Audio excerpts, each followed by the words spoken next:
চুপচাপ ঘুরছে বিশ্ব, সময়ের গতিপথে ঢেকে আছে রহস্য আর অজানা শক্তি। তার মাঝেই একজন দেবতার কথা, যাকে আমরা শিব নামে জানি, সৃষ্টির রূপান্তর, ধ্বংসের শক্তি এবং চেতনাময় মহাজাগতিক ক্ষমতার এক অভূতপূর্ব প্রকাশ। কিন্তু শিব শুধুই সংঘাত ও ধ্বংসের দেবতা নন। তার এক রহস্যময় দিক আছে, একটি দিক যা কম মানুষই জানে। এই বইটি আমাদের সেই অজানা শিবের দিকে নিয়ে যাবে। আমরা জানব তার আধ্যাত্মিক শক্তির মূল, তার চেতনার গভীরতা এবং সেই দিকগুলি যা তাকে মাস্টার অব দ্য ইউনিভার্স হিসেবে পরিচিত করেছে। আপনি কি প্রস্তুত সেই রহস্যময় যাত্রায় পা রাখার জন্য? এখানে আমরা শুধু গল্প বলবো না, আমরা শিবের হৃৎপিণ্ডে প্রবেশ করব এবং দেখতে পাব সেই অদেখা দিকগুলো যা চিরকাল লুকিয়ে আছে মহাজগতের গভীরে। তাহলে আসুন শুরু করি এই অভিযাত্রা, শিব, মাস্টার অফ দ্য ইউনিভার্সের লুকানো দিক। চ্যাপ্টার 1, রহস্যময় শিবের জন্ম। প্রাচীনকালের আকাশধ্বনিতে, যেখানে সময় এখনও নিজের গতি ঠিকভাবে ধরতে পারেনি, সেখানে জন্ম নিলেন শিব, এক দেবতা যিনি ছিলেন একই সঙ্গে সৃষ্টির স্রষ্টা ও ধ্বংসের কারিগর। কিন্তু শিবের জন্ম কেবল শারীরিক বা আধ্যাত্মিক মাত্রার ঘটনা নয়, এটি ছিল একটি মহাজাগতিক সংকেত, যা বলছিল বিশ্বে কিছু রহস্য এমন আছে যা সাধারণ মানুষের চোখে কখনো দেখা যায় না। শিবের শিশুকাল অদ্ভুত এবং গভীর। তিনি একদিকে যেমন নিরীহ, তেমনি অন্যদিকে তাঁর চেতনার গভীরতা সীমাহীন। ছোটবেলা থেকেই তিনি পাহাড়, নদী, বন, প্রকৃতির প্রতিটি কণার সঙ্গে এমনভাবে যুক্ত ছিলেন যে মনে হতো তিনি প্রকৃতিরই অংশ। পাথরের গহ্বর, পাহাড়ের চূড়া, নদীর হ্রদ, সবকিছুতেই তিনি দেখতে পেতেন একটি জীবন্ত শক্তি। কিন্তু শিব কেবল প্রকৃতির সাথে সংযুক্ত ছিলেন না। তিনি জানতেন যে প্রত্যেক সৃষ্টি মরণে বাঁধা, প্রত্যেক জ্ঞান অজ্ঞানতার ছায়ায় ঢাকা। তিনি দেখতেন সেই অদেখা জগতের দিকে, যেখানে নিয়ম নেই, শুধু শক্তি, শুধু সৃষ্টির এবং ধ্বংসের নীরব নৃত্য। এক রাতে, যখন আকাশে চাঁদের আলো নদীর জলে প্রতিফলিত হচ্ছিল, শিব প্রথমবার অনুভব করলেন নিজের মধ্যে যে অদ্ভুত শক্তি। এটি ছিল এমন এক শক্তি যা তাকে সাধারণ মানুষের সীমার বাইরে নিয়ে যাচ্ছিল। এক ধরনের জ্ঞান, এক ধরনের সচেতনতা যা বুঝিয়েছিল তিনি শুধু একজন মানুষ নন, তিনি ছিলেন মহাজাগতিক প্রক্রিয়ার এক অংশ, এক মাস্টার অফ দ্য ইউনিভার্স। এই অনুভূতির মধ্য দিয়ে শিব বুঝতে পারছিলেন, সত্যি শিবকে কেউ সহজে ধরতে পারবে না। তার রহস্যময় দিকগুলো ধীরে ধীরে প্রকাশ পেতে শুরু করেছিল, দিকগুলো যা পৃথিবীর সাধারণ মানুষ কখনো বুঝতে পারবে না। এভাবেই শুরু হয়েছিল শিবের যাত্রা, একটি যাত্রা যা আমাদের পরিচয় করিয়ে দেবে তার লুকানো শক্তি, তার চেতনার গভীরতা এবং সেই রহস্যময় দিকগুলো যা তাকে সকলের থেকে আলাদা করেছে। চ্যাপ্টার 2, শিবের আত্মার সন্ধান। শিব বড় হচ্ছিল, কিন্তু তার মানসিক যাত্রা শরীরের বৃদ্ধির চেয়ে অনেক দ্রুত। মানুষ সাধারণত অভিজ্ঞতা থেকে শিক্ষা নেয়, কিন্তু শিব শিক্ষা নিতেন প্রকৃতির নিঃশব্দ থেকে। বাতাসে ভাসা গাছের পাতার নড়াচড়া, নদীর জলের ধ্রুব শব্দ, পাহাড়ের স্থিরতা, এসবই ছিল তার শিক্ষক। তিনি শিখছিলেন যে সব কিছু দেখা যায় না, তার মধ্যেও আছে একটি শক্তি, একটি নিয়ম যা নিয়ন্ত্রণ করে সবকিছু। কিন্তু শিবের এই আধ্যাত্মিক যাত্রা সহজ ছিল না। মানুষের জীবন যেমন আনন্দ ও বেদনার মিশ্রণ, তেমনি শিবও অনুভব করছিলেন জ্ঞান কখনোই বিনা ত্যাগে আসে না। তার হৃদয়ে উদিত হচ্ছিল এক অদ্ভুত জিজ্ঞাসা, আমি কে? আমি কেন এখানে এসেছি? এবং আমার সত্যিকারের শক্তি কোথায়? একদিন শিব একান্তভাবে নদীর তীরে বসে নিজের মধ্যে ডুবে গিয়েছিলেন। হঠাৎ নদীর জলে প্রতিফলিত চাঁদের আলো যেন তাকে ডেকে নিয়ে গেল এক গভীর জগতে, একটি জগৎ যা কেবল তাঁর চেতনার জন্য খোলা। সেখানে তিনি অনুভব করলেন এক ধ্বনি, এক ধরনের শব্দ যা তার চেতনাকে স্পর্শ করল। এটি ছিল কোন সাধারণ শব্দ নয়, এটি ছিল মহাজাগতিক এক রূপান্তরিত শক্তি। শিব বুঝতে পারলেন শক্তি শুধুমাত্র বাইরের জগতে নয়, তার নিজের ভেতরেও নিহিত। যে শক্তি তাকে অজানার সাথে সংযুক্ত করছে, সেটি তাকে এক মাস্টার হিসেবে তৈরি করবে। তিনি জানতেন এই যাত্রা সহজ হবে না। আধ্যাত্মিক যাত্রায় বাধা, পরীক্ষা এবং চ্যালেঞ্জ থাকবে, কিন্তু এই সমস্তই তার পথকে শুদ্ধ করবে এবং তাকে দেখাবে যে শিব কেবল ধ্বংসের দেবতা নয়, তিনি চেতনার এক আধ্যাত্মিক রূপ যা মানুষ সাধারণভাবে উপলব্ধি করতে পারে না। এভাবেই শিব শিখতে থাকলেন প্রকৃতির নিঃশব্দ থেকে, তার নিজের অভিজ্ঞতা থেকে এবং সেই মহাজাগতিক শক্তি থেকে যা তাকে ধীরে ধীরে মাস্টার অফ দ্য ইউনিভার্স রূপে গড়ে তুলছিল। চ্যাপ্টার 3, ধ্বংসের মধ্যেও সৃষ্টি। শিবের জীবন ছিল অনন্ত পরীক্ষার মঞ্চ। তিনি বুঝতে পারছিলেন ধ্বংস ও সৃষ্টির মধ্যে যে সম্পর্ক লুকিয়ে আছে সেটি প্রকৃত শক্তির মূল। মানুষ সাধারণত ধ্বংসকে ভয় করে আর সৃষ্টিকে আকাঙ্ক্ষা করে, কিন্তু শিব জানতেন ধ্বংসই নতুন সৃষ্টির জন্ম দেয়, আর নতুন সৃষ্টি ছাড়া ধ্বংসের কোনো অর্থ থাকে না। একদিন শিব এক গভীর গুহায় প্রবেশ করলেন। গুহার অন্ধকারে তিনি নিজেকে দেখতে পেলেন, নিজের ভয়, নিজের সন্দেহ, নিজের সীমাবদ্ধতা। এটি ছিল এক কঠিন পরীক্ষা।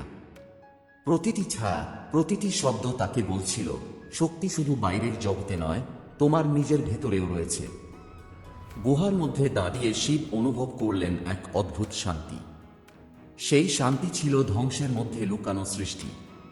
তিনি বুঝলেন প্রতিটি পুরনো বন্ধন, প্রতিটি অপ্রয়োজনীয় আবরণ যখন ধ্বংস হয় তখন মুক্তি পাওয়া চেতনা নতুন রূপ নেয়। এই উপলব্ধি তাকে এক ধাপ এগিয়ে নিয়ে গেল, এক ধাপ তার চেতনাকে মহাজাগতিক জ্ঞানের দিকে এগিয়ে দিল। শিবের চোখে তখন জ্বলছিল অদ্ভুত দীপ্তি। তিনি জানতেন তাঁর যাত্রা এখানেই শেষ নয়। প্রতিটি ধ্বংস তার জন্য নতুন সৃষ্টি, নতুন শক্তি, নতুন আধ্যাত্মিক অভিজ্ঞতা নিয়ে আসবে। তিনি শিখলেন যে শক্তি ধ্বংসের মধ্য দিয়ে আসে সেটিই প্রকৃত শক্তি। এভাবেই শিব ধীরে ধীরে হয়ে উঠছিলেন সেই মাস্টার অফ দ্য ইউনিভার্স, যিনি শুধু মানুষকে নয়, পুরো মহাজগতকে জ্ঞানের আলো দেখাতে সক্ষম। ধ্বংস আর সৃষ্টি, এই দুইয়ের মাঝে তিনি খুঁজে পেয়েছিলেন নিজের সত্যিকারের পরিচয়। চ্যাপ্টার 4, যোগের শক্তি। শিব শিখছিলেন যে শুধু ধ্বংস আর সৃষ্টি নয়, চেতনার নিয়ন্ত্রণই প্রকৃত শক্তির মূল। এই যাত্রায় তাঁর এক অনন্য বন্ধু হল যোগ। যোগ শুধুমাত্র শারীরিক ব্যায়াম নয়, এটি ছিল চেতনার গভীরে প্রবেশের এক পথ। শিব বুঝতে পারলেন যোগের মাধ্যমে তিনি নিজের ভেতরের শক্তিকে চিনতে পারছেন, নিজের চিন্তাকে নিয়ন্ত্রণ করতে পারছেন এবং নিজের চেতনার সীমাকে অতিক্রম করতে পারছেন। প্রতিদিন সকালে যখন সূর্য পাহাড়ের পেছন দিয়ে উদিত হতো, শিব নদীর তীরে বসে ধ্যান করতেন। বাতাসে ভাসা পাখির ডানা, নদীর জল, পাহাড়ের নীরবতা সবই তাকে শেখাত। তিনি শিখলেন প্রতিটি নিঃশ্বাসের মধ্যে লুকানো আছে শক্তি, প্রতিটি মুহূর্তের মধ্যে লুকানো আছে জ্ঞান। শিবের জন্য যোগ ছিল কেবল শক্তি বৃদ্ধি করার মাধ্যম নয়, এটি ছিল তার অন্তর্জগতে প্রবেশের চাবিকাঠি। ধ্যানের মাধ্যমে তিনি দেখলেন মানুষের মনোভাব, তাদের ভয়, তাদের আকাঙ্ক্ষা, এসবই শক্তি এবং জ্ঞান দুটোই তৈরি করতে পারে। এক রাতে চাঁদের আলোতে নদীর জলে প্রতিফলিত তার নিজের প্রতিচ্ছবি দেখলেন শিব। প্রতিচ্ছবি কেবল বাহ্যিক নয়, এটি ছিল তার অন্তরের প্রতিফলন। তিনি বুঝলেন যত বেশি তিনি নিজের ভেতরের শক্তিকে চেনেন, তত বেশি তিনি বাইরের জগতের নিয়ন্ত্রণ ও রহস্যকে উপলব্ধি করতে পারেন। যোগের মাধ্যমে শিবের শক্তি শুধু বৃদ্ধি পায়নি, তার চেতনা বিস্তৃত হয়েছে, তার মন শান্ত হয়েছে এবং সে বুঝতে পারছে যে শক্তি তাকে মাস্টার অফ দ্য ইউনিভার্স বানাচ্ছে সেটি আসলে তার নিজের ভেতরের গভীর জ্ঞান ও চেতনা। শিবের জন্য এটি ছিল এক নতুন অধ্যায়ের সূচনা। তিনি বুঝতে পারলেন শক্তি কেবল বাহ্যিক কর্মকাণ্ডে নয়, চেতনার গভীরে নিহিত। চ্যাপ্টার 5, মহাজাগতিক শক্তির আবির্ভাব। শিবের যাত্রা চলছিল ক্রমেই গভীরতর দিকে। যোগ এবং ধ্যানের মাধ্যমে তিনি শিখেছিলেন নিজের ভেতরের শক্তিকে চিনতে, কিন্তু এখন তাকে মুখোমুখি হতে হবে এক মহাজাগতিক শক্তির, একটি শক্তি যা শুধু ধ্বংস বা সৃষ্টি নয়, বরং সময় ও স্থানকে ছাপিয়ে যায়। এক রাতে যখন পাহাড়ের চূড়ায় চাঁদ জ্বলছিল, শিব একটি অদ্ভুত অনুভূতি পেলেন। বাতাস থমকে গিয়েছিল, নদীর জল স্থির এবং গাছের পাতার নড়াচড়া যেন নিজেই নিঃশব্দ হয়ে গিয়েছিল। হঠাৎ তার চেতনার মধ্য দিয়ে প্রবাহিত হলো এক অদ্ভুত শক্তি, একটি শক্তি যা তাকে বলল, এটি কেবল তোমার নয়, তুমি এর অংশ। এই শক্তি বিশ্বকে নিয়ন্ত্রণ করে, সৃষ্টি করে এবং ধ্বংস করে। শিব প্রথমবার বুঝলেন যে শক্তি তাকে আচ্ছন্ন করছে সেটি কেবল শারীরিক বা মানসিক নয়, এটি ছিল আধ্যাত্মিক, এমন এক শক্তি যা সময় এবং স্থানের সীমাকে অতিক্রম করে। তিনি দেখলেন যে শক্তি মহাজাগতিক রূপে উপস্থিত, সেটিই তার চেতনার চূড়ান্ত পরীক্ষা। এই আবিষ্কারের সঙ্গে সঙ্গে শিব উপলব্ধি করলেন তার যাত্রা এখন শুধুই নিজের জন্য নয়। তিনি সেই শক্তি শিখতে হবে, তা নিয়ন্ত্রণ করতে হবে, যাতে এটি সঠিকভাবে ব্যবহার করা যায়। ধ্বংসের মধ্যেও সৃষ্টির জন্ম, অন্ধকারের মধ্যেও আলোর পথ, এই সব কিছুই এখন তার হাতে। শিব বুঝলেন সত্যিকারের শক্তি আসে নিজের ভেতরের গভীর থেকে, বাহ্যিক যুদ্ধে নয়, চেতনার নিয়ন্ত্রণে। এই উপলব্ধি তাকে এক ধাপ এগিয়ে নিয়ে গেল, এক ধাপ যা তাকে মহাজাগতিক জ্ঞানের একমাত্র অধিকারী বানাতে পারে। শিবের চেতনা বিস্তৃত হচ্ছিল এবং তিনি জানতেন এই যাত্রা শেষ নয়। প্রতিটি নতুন অভিজ্ঞতা, প্রতিটি নতুন উপলব্ধি তাকে আরও গভীরভাবে নিয়ে যাবে সেই লুকানো দিকের কাছে, যা তাকে সত্যিকারের মাস্টার অফ দ্য ইউনিভার্স হিসেবে প্রকাশ করবে। আমরা শিবের যাত্রার প্রথম ধাপগুলো অন্বেষণ করেছি, তার শৈশব, ধ্যান, যোগ, ধ্বংস ও সৃষ্টির মধ্যকার অন্তর্দৃষ্টি এবং মহাজাগতিক শক্তির আবির্ভাব। কিন্তু এখনও রয়েছে অনেক কিছু লুকানো। শিব কেবল দেবতা নন, তিনি একটি রহস্য, একটি শক্তি যা সাধারণ মানুষের চোখে অদেখা। প্রতিটি মুহূর্ত, প্রতিটি অনুভূতি, প্রতিটি সিদ্ধান্ত তাকে আরও গভীরে নিয়ে যাচ্ছে, সেখানে যেখানে শুধু চেতনা কাজ করে, যেখানে সময় এবং স্থান বাধ্য নয়। এখন আমরা প্রবেশ করতে যাচ্ছি সেই অধ্যায় যেখানে শিবের সত্যিকারের রহস্য খুলে। আমরা দেখব তার লুকানো দিকগুলো, যা তাকে মাস্টার অফ দ্য ইউনিভার্স বানিয়েছে। প্রস্তুত থাকুন, এই যাত্রা কেবল শুরু হয়েছে। সামনে আসছে আরও গভীর, আরও রহস্যময় অধ্যায়, যা আপনার দৃষ্টি ও চেতনাকে চ্যালেঞ্জ করবে। আপনি যদি এই আধ্যাত্মিক যাত্রা চালিয়ে যেতে চান, তাহলে আদি বুকস অফ চ্যানেলটি সাবস্ক্রাইব করুন, লাইক দিন এবং বন্ধুদের সঙ্গে শেয়ার করতে ভুলবেন না। চ্যাপ্টার 6, তপস্যার শক্তি। শিব বুঝতে পারলেন চেতনার গভীরে প্রবেশের জন্য কেবল যোগ ও ধ্যান যথেষ্ট নয়। তাকে দরকার তপস্যা, একটি শক্তিশালী অনুশীলন যা তাকে সমস্ত অস্থিরতা, ভয় ও সন্দেহ থেকে মুক্ত করবে। পাহাড়ের একান্ত শীর্ষে, যেখানে বাতাস শীতল এবং একরাশ নিঃশব্দ, শিব শুরু করলেন তার তপস্যা। দিনরাত, গ্রীষ্ম শীত, ঝড়ঝাপট, কিছুই তাকে থামাতে পারছিল না। প্রতিটি নিঃশ্বাসের সঙ্গে তিনি নিজের চেতনার অজানা দিকগুলো খুঁজে পাচ্ছিলেন। তপস্যা তাকে শেখাল শক্তি কেবল বাহ্যিক জগতে নয়, এটি ভেতরের অগাধ গভীরে নিহিত। প্রতিটি ধ্যান, প্রতিটি অনুশীলন, প্রতিটি আত্মনিয়ন্ত্রণের মুহূর্ত তাকে আরও কাছে নিয়ে আসছিল সেই মহাজাগতিক শক্তির, যা শুধু একজন দেবতাকেই বোঝার মতো। শিব অনুভব করলেন তপস্যার মাধ্যমে তার ভেতরের শক্তি এক নতুন মাত্রায় প্রবাহিত হচ্ছে। তিনি বুঝতে পারলেন যে শক্তি তাকে মাস্টার অফ দ্য ইউনিভার্স বানাচ্ছে, সেটি শুধু ধ্বংস বা সৃষ্টিতে নয়, বরং নিজের চেতনার নিয়ন্ত্রণে নিহিত। এই উপলব্ধি তাকে এক ধাপ আরও এগিয়ে নিয়ে গেল। শিব জানলেন প্রতিটি বাধা, প্রতিটি সংগ্রাম, প্রতিটি ত্যাগ তাকে আরও গভীরভাবে তার সত্যিকারের স্বরূপের দিকে নিয়ে যাচ্ছে। শিবের তপস্যা শুধু তার নিজের জন্য নয়, এটি ছিল পৃথিবী এবং মহাজগতের জন্য এক চেতনাময় শিক্ষা। যে শক্তি ভেতরে জাগে, সেটি প্রকৃত শক্তি। চ্যাপ্টার 7, শিবের ধ্বংস ও সৃষ্টির রহস্য। শিবের তপস্যা তাকে শক্তিশালী করে তুলেছিল, কিন্তু আসল পরীক্ষা শুরু হয়েছিল ধ্বংস এবং সৃষ্টির সত্যিকারের রহস্য বোঝার। প্রতিটি সৃষ্টি ধ্বংসের মধ্য দিয়ে আসে এবং প্রতিটি ধ্বংস নতুন সৃষ্টি জন্ম দেয়। কিন্তু এই সত্যকে উপলব্ধি করা সহজ নয়। শিব একদিন নদীর তীরে বসে সমস্ত বিশ্বকে চোখে পরিমাপ করছিলেন। তিনি দেখলেন মানুষ ভয় পায় অন্ধকারে, যুদ্ধের সময় এবং অজানা শক্তির সামনে। কিন্তু শিব জানতেন সেই ভয়ই তাকে শক্তি দিতে পারে, যদি সে নিজের চেতনা নিয়ন্ত্রণ করতে জানে। তিনি লক্ষ্য করলেন ধ্বংসের মধ্যেও রয়েছে সৃষ্টি। প্রতিটি আগুন, প্রতিটি ঝড়, প্রতিটি কষ্টের মুহূর্ত, এসবই নতুন শক্তি ও নতুন জীবন জন্মায়। শিব বুঝলেন ধ্বংস শুধু বিনাশ নয়, এটি এক ধরনের রূপান্তর। শিবের চোখে তখন জ্বলছিল এক অদ্ভুত দীপ্তি। তিনি জানতেন প্রকৃত শক্তি আসে সেই মুহূর্তে যখন আমরা ভয়কে গ্রহণ করি, ধ্বংসকে বুঝি এবং নতুন সৃষ্টি জন্ম দিতে শিখি। প্রতিটি মুহূর্ত তার জন্য ছিল এক শিক্ষা, যা তাকে ধীরে ধীরে তৈরি করছিল মহাজাগতিক জ্ঞানের অধিকারী হিসেবে। শিবের চেতনা বিস্তৃত হচ্ছিল। তিনি বুঝলেন শক্তি কেবল বাহ্যিক কর্মকাণ্ডে নয়, এটি অন্তরের গভীরে নিহিত। ধ্বংস ও সৃষ্টির মধ্যে এই নিখুঁত ভারসাম্যই তাকে মাস্টার অফ দ্য ইউনিভার্স বানাচ্ছিল। চ্যাপ্টার 8, শিব এবং কসমিক ধ্বনি। শিব বুঝতে পারলেন যে মহাজাগতিক শক্তি শুধু দৃশ্যমান নয়, এটি এক ধরনের অদৃশ্য ধ্বনি যা সৃষ্টির সবকিছুকে নির্দেশ করে। এই ধ্বনি, যাকে প্রাচীন সময়ে বলা হয়েছে হৃদা, কেবল শব্দ নয়, এটি চেতনার এক গভীর স্তর যা শুনতে হয় অন্তরের কান দিয়ে। এক রাতে শিব একাকী পাহাড়ের চূড়ায় বসে ধ্যান করছিলেন। হঠাৎ তিনি অনুভব করলেন প্রতিটি পাথর, প্রতিটি নদীর ঢেউ, প্রতিটি বাতাসের ঝাপটায় লুকানো আছে এক রূপান্তরিত শক্তি। এটি ছিল কসমিক ধ্বনি যা তার চেতনাকে ছুঁয়ে চলেছিল। শিব বুঝলেন এই ধ্বনি না শুনলে কেউ সত্যিকারের শক্তি পেতে পারে না।